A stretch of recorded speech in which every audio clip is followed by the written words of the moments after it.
A controversial sign was confiscated on last night's AEW Dynamite. Plus, John Cena's Survivor Series plans have been revealed. And WWE are planning a creative overhaul. It's all in the Cultaholic Wrestling News right now. So it's well known, Owen, that Hangman Adam Page has been unhappy with the adverts that have been appearing during Dynamite. Yes. For the Immigration and Customs Service. And he put on Blue Sky a short while ago links where people could complain about them. This led to a sign popping up on Dynamite last night that was confiscated shortly after. Yes, so a fan's sign reading Ice Fears Hangman was visible during Dynamite's broadcast, but it ended up being confiscated by security. Reddit user puzzled_ad 7334. Oh, I remember his brother. Puzzled_ad 733432. He's a puzzle man. Shared footage of the fan throwing his hands up in the air after the sign was taken away. Where's my sign gone? Obviously, it's a contentious subject. Is the U.S. Immigration and Customs Enforcement Service? Yep. And a sign like that. Obviously, if they're paying for advertising, there's obviously a concern that they're going to be whatever you feel about the whole situation. I guess they've gone. Well, they're paying for advertising. Best take it away. Yeah. That's kind of all. We're not going to touch too much more on that. I think it's best that we don't. But of course, when we know more about it, we'll let you know more at cultaholic.com.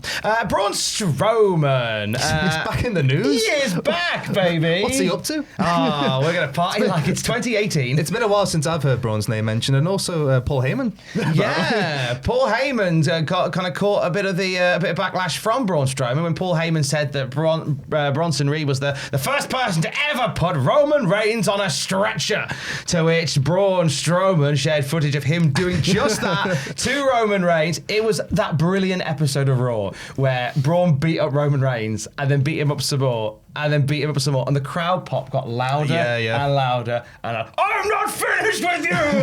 Just a joy. It was like Braun's peak. Like, he was on the way up, and he was climbing up the ranks, and he was getting into the world title picture around that time, wasn't he? So it was a good time for Braun in WWE, but Paul's forgot about it, clearly. According to the promo, he's completely forgot about Braun. Yeah, nowadays everybody wants to talk like they got something to say, but nothing comes out when they move their lips, just a bunch of gibberish, or the motherfuckers acting like they forgot about Braun. Yes. Braun referred to Paul Heyman as Oswald Cobblepot online. Shooty cowboy in these comments, but Paul Heyman has taken the time to respond to Braun himself. He certainly has, Tom. He certainly has. Dear Mr. Strowman, your post was brought to my attention. I have nothing negative to say about you, nor to you, sir. In fact, I'm just reading this. I can hear Paul's voice. Gotta give it some New York in there. Yeah. In fact, I am actually relieved and indeed celebratory to learn you're still alive. Something most of us didn't realise and even fewer cared about. But he ends with love and respect, Paul Heyman. So he's ended it nicely. He's ended it nicely, at least. But yeah, Paul Heyman responding to Braun Strowman, who responded to Paul's promo on Raw by calling out Oswald Cobblepot. And you know what? Most people would have just let it slide, just forget about it. But not Paul Heyman. Let it out. No, he's trying like back. That. Yeah, he's been on form lately as old Paul Heyman, as Oswald Cobblepot. That's good old Oswald.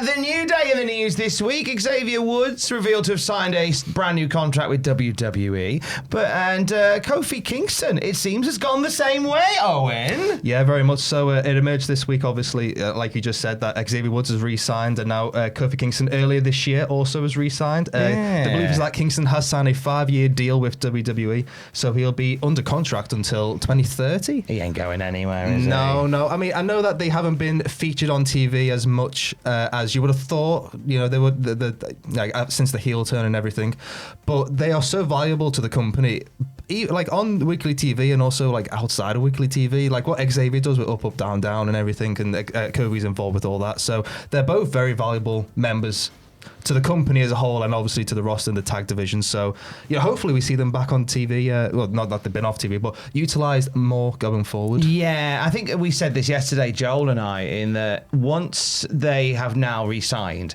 I think we're going to stop seeing the wheels spinning. Yeah, in terms of like just staying stationary. I think we'll see some momentum build for them. It could have been a case where, because their contracts were coming up, specifically Xavier's, that they were not. They were being a bit cautious on how much they were being used or pushed on Raw. But now that they both officially re-signed, and in Kofi's case to a long-term deal, then we'll be seeing them more and more. We'll see them a lot more. And they're both great lads as well, aren't they? They are both lovely lads. In kayfabe, horrible men. Oh yeah, kayfabe, horrible the boys. worst of boys. But Poor Big E. Poor Big E. Big E deserved better, I tell you what. John Cena, many will argue, deserved better on his retirement tour as well. It's been a mixed bag for him. It feels kind of like we're running out of time for John Cena at the moment, isn't it? We are. We literally are. Time's ticking. Time is ticking away. Now, David Meltzer in the Wrestling Observer, on the Wrestling Observer radio show said that John Cena actually has a penultimate match ahead of his planned last match, which is looking like it's going to be against Gunter at Saturday night's main event. The creative plans we talked about this week would see potentially Gunter win a tournament to earn the right to face John Cena in his final match. Oh, I like that. It's like Undertaker's streak. Like John Cena's last match, who gets the honour? The ultimate prize, and then Baron Corbin comes wins the whole thing. Don't threaten me with a good time. If he can end Kurt Angle's career, he can bloody well end John Cena's career. No, don't threaten me with a good time. But maybe Gunther's a good second option if Baron's not available. Baron's not available. But a penultimate match on the cards for John Cena. The Observer reporting today that the Survivor Series will be the home to Cena's penultimate match in San Diego Padres, which is coming up very soon. I'm sorry, the home of the San Diego Padres, I should say, Petco Park. And in terms of who this is against, still loads of people that you could pull from. The Miz has entered the conversation in the last couple of days. Yeah, well, this year we have been rattling through all of his old rivals, CM Punk, Randy Orton, AJ Styles coming up. So The Miz is definitely one of them. Lesnar, obviously. I thought, after WrestlePalooza, I thought that would lead to potentially Lesnar being a part of a Vision War Games team and Cena being on the opposite end, because it felt a bit strange that there's one more time for Lesnar to squash Cena without anything to come up from that. Could do it there. So maybe that could happen. That's what I mean.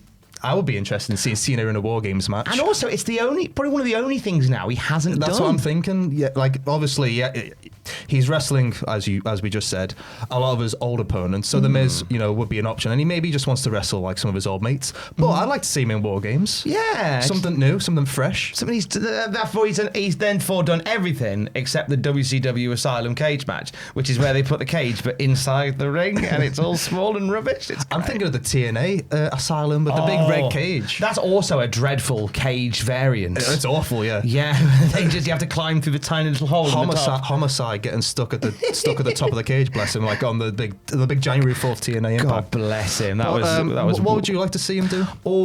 Survivor Series. You've said War Games now, and all I can think of is seeing him in War Games. I know, but that's purely speculation. That is purely speculation on our part. Let us know down there what you'd like to see. A lot of people would like to see the creative in WWE shaken up. And that is something that's been talked about at Body Slam. They say WWE held meetings in recent days, according to Body Slam, on how to improve the current creative within the company. And as a result of those meetings, WWE are making changes to the creative team with the aim of improving the current product. Those changes will see Road Dogg remain as head of creative for SmackDown, but additions will be made to the Friday night show's creative team. Body Slam further noted that WWE, quote, knows that they need to do better creatively and are looking to put together more enticing storylines heading into 2026. Ain't that the truth? Yeah. At least they're acknowledging. Yeah, they're acknowledging that what everyone's been saying over the last since the Netflix debut, maybe? Is that fair to say? Since the turn of the year? I think it's weird because Raw and SmackDown, whilst they kind of are roughly the same time on the same network, SmackDown feels like a slog in comparison. It really does.